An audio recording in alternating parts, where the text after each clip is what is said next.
ನಮಸ್ಕಾರ. ಬನ್ನಿ, ಇವತ್ತು ನಾವು ಒಂದು ತುಂಬಾನೇ ಸ್ಫೂರ್ತಿದಾಯಕವಾದ ದತ್ತು ಸ್ವೀಕಾರದ ಕಥೆಯನ್ನ ನೋಡೋಣ. ಕೇವಲ 90 ದಿನಗಳಲ್ಲಿ ಒಂದು ಕುಟುಂಬ ತಮ್ಮ ಕನಸನ್ನ ಹೇಗೆ ನನಸು ಮಾಡಿಕೊಂಡಿತು ಮತ್ತು ಈ ಕಥೆಯ ಹಿಂದಿನ ಸಂದೇಶವಾದ್ರೂ ಏನು ಅನ್ನೋದನ್ನ ಈಗ ತಿಳಿದುಕೊಳ್ಳೋಣ. ತಾಯ್ತನ ಅಸಾಧ್ಯವೆನಿಸಿತ್ತು. ನೋಡಿ, ಈ ಒಂದೇ ಒಂದು ವಾಕ್ಯದಿಂದ ಈ ಕಥೆ ಶುರುವಾಗತ್ತೆ.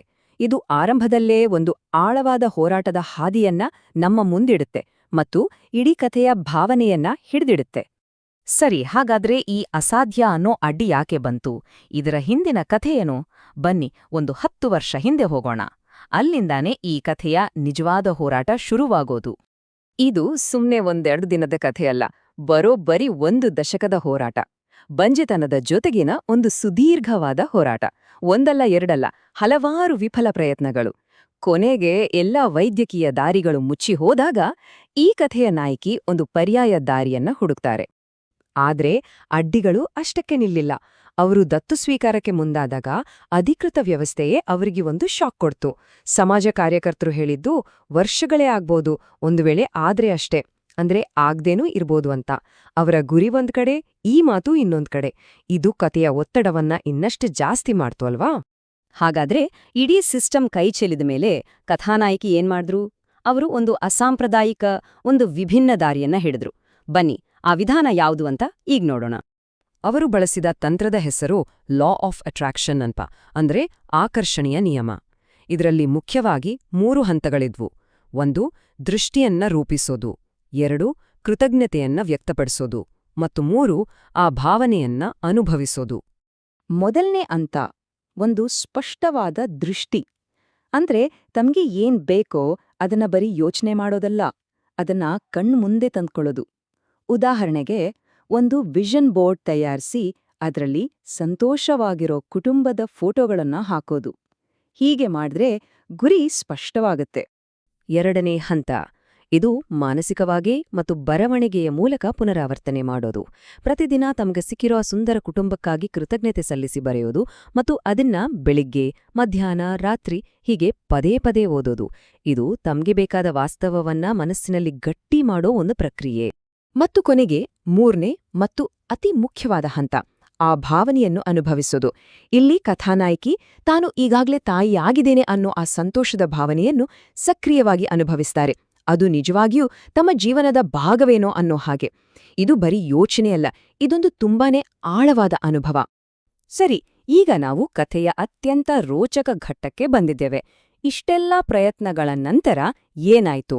ಇಲ್ಲಿಂದ ಕಥೆ ಒಂದು ನಾಟಕೀಯ ಮತ್ತು ನಾವು ಊಹಿಸದ ತಿರುವು ಪಡೆಯುತ್ತೆ. 90, ಕೇವಲ 90 ದಿನಗಳು. ಹೌದು, ಒಂದು ದಶಕದ ಹೋರಾಟದ ನಂತರ ಅವರ ಕನಸು ನನಸಾಗೋಕೆ ತೆಗೆದುಕೊಂಡ ಸಮಯ ಕೇವಲ 90 ದಿನಗಳು. ಈ ಒಂದೇ ಒಂದು ಸಂಖ್ಯೆ ಈ ಕಥೆಯ ಪವಾಡವನ್ನೇ ಹೇಳ್ಬಿಡುತ್ತೆ. ಈ ಹೋಲಿಕೆಯನ್ನೊಮ್ಮೆ ನೋಡಿ. ಒಂದು ಕಡೆ ಅಧಿಕಾರಿಗಳು ಹೇಳಿದ್ದು ವರ್ಷಗಳೇ ಆಗ್ಬಹುದು ಅಥವಾ ಆಗೋದೇ ಇಲ್ಲ ಅಂತ. ಇನ್ನೊಂದು ಕಡೆ ಕಥಾನಾಯಕಿಯ ಅನುಭವ, ಕೇವಲ 90 ದಿನಗಳಲ್ಲಿ ಫೋನ್ ಕರೆ ಬಂದಿದೆ. ಇದು ಕಥೆಯ ಪವಾಡ ಅನ್ನೋ ಅಂಶವನ್ನ ಇನ್ನಷ್ಟು ಬಲವಾಗಿ ನಮ್ಮ ಮುಂದೆ ಇಡುತ್ತೆ. ಅಷ್ಟೇ ಅಲ್ಲ, ಸಿಕ್ಕಿದ್ದು ಒಂದಲ್ಲ, 2 ಸಹೋದರರು. ವ್ಯವಸ್ಥೆಯಲ್ಲಿ ಇದನ್ನ ಒಂದು ಅಸಾಧ್ಯವಾದ ನಿಯೋಜನೆ ಅಂತಾನೆ ಪರಿಗಣಿಸಲಾಗಿತ್ತು. ಆದ್ರೆ ಕಥಾನಾಯಕಿಗೆ ಅದೇ ಅವಕಾಶ ಸಿಕ್ತು. ಇದು ಫಲಿತಾಂಶವನ್ನ ಇನ್ನಷ್ಟು ವಿಶೇಷವಾಗಿಸುತ್ತೆ. ಹಾಗಾದ್ರೆ ಈ ಇಡೀ ಕಥೆ ಹಿಂದಿನ ಮೂಲ ನಂಬಿಕೆ ಏನು? ಇದರ ನೀತಿಪಾಠವೇನು? ಬನ್ನಿ, ಈಗ ನಾವು ಈ ಕಥೆಯ ಕೇಂದ್ರ ಸಂದೇಶವನ್ನ ಸ್ವಲ್ಪ ವಿಶ್ಲೇಷಿಸೋಣ. ಈ ಕಥೆಯ ಅಡಿಪಾಯವೇ ಆಕರ್ಷಣೆಯ ನಿಯಮ.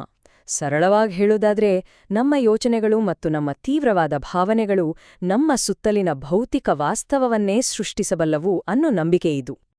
ನೋಡಿ, ಮೂಲ ಕಥೆಯ ಈ ಒಂದು ವಾಕ್ಯ ಎಲ್ಲವನ್ನೂ ಹೇಳುತ್ತೆ. ಬರಿದಾದ ತೋಳುಗಳಿಂದ ಸಮೃದ್ಧಿಯೆಡೆಗೆ, ದಾಖಲೆ ಸಮಯದಲ್ಲಿ. ಆಕರ್ಷಣೆಯ ನಿಯಮವು ಸಾಧ್ಯತೆಗಳನ್ನು ಮೀರುತ್ತದೆ. ಇದು ಇಡೀ ಕಥೆಯ ಸಾರಾಂಶವೇ ಸರಿ. ಆದ್ರೆ ಕಥೆ ಇಲ್ಲಿಗೆ ಮುಗಿಯೋದಿಲ್ಲ. ಕಥಾನಾಯಕಿ ಈಗ ಇದೇ ಶಕ್ತಿಯನ್ನ, ಇದೇ ನಂಬಿಕೆಯನ್ನ ತಮ್ಮ ಮಕ್ಕಳಿಗೆ ಕಲಿಸ್ತಿದ್ದಾರೆ.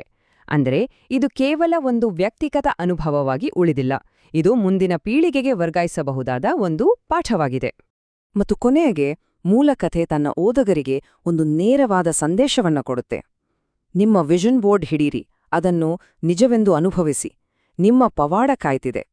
ಇದು ಕಥೆಯನ್ನ ಕೇಳಿ ಸುಮ್ನಾಗೋದಲ್ಲ, ಅದರಿಂದ ಪ್ರೇರಣೆ ಪಡೆದು ಕ್ರಿಯೆಗೆ ಇಳೀರಿ ಅನ್ನೋ ಒಂದು ಸ್ಪಷ್ಟ ಆಹ್ವಾನ. ಈ ವಿವರಣೆಯನ್ನ ನಾವು ಈ ಒಂದು ಪ್ರಶ್ನೆಯೊಂದಿಗೆ ಮುಗಿಸೋಣ. ಒಂದು ವೈಯಕ್ತಿಕ ಕಥೆಗೆ ಬೇರೆಯವರಿಗೆ ಸ್ಫೂರ್ತಿ ನೀಡುವ ಶಕ್ತಿ ಎಲ್ಲಿಂದ ಬರುತ್ತೆ? ಅದು ಕಥೆ ಹೇಳೋ ರೀತಿಯಲ್ಲಿದೆಯಾ, ನಮ್ಮ ನಂಬಿಕೆಯಲ್ಲಿದೆಯಾ, ಅಥವಾ ಇವೆರಡರ ಮಿಶ್ರಣದಲ್ಲಿದೆಯಾ? ಇದರ ಬಗ್ಗೆ ಯೋಚಿಸಿ. ಮುಂದಿನ ವಿವರಣೆಯಲ್ಲಿ ಮತ್ತೆ ಸಿಗೋಣ.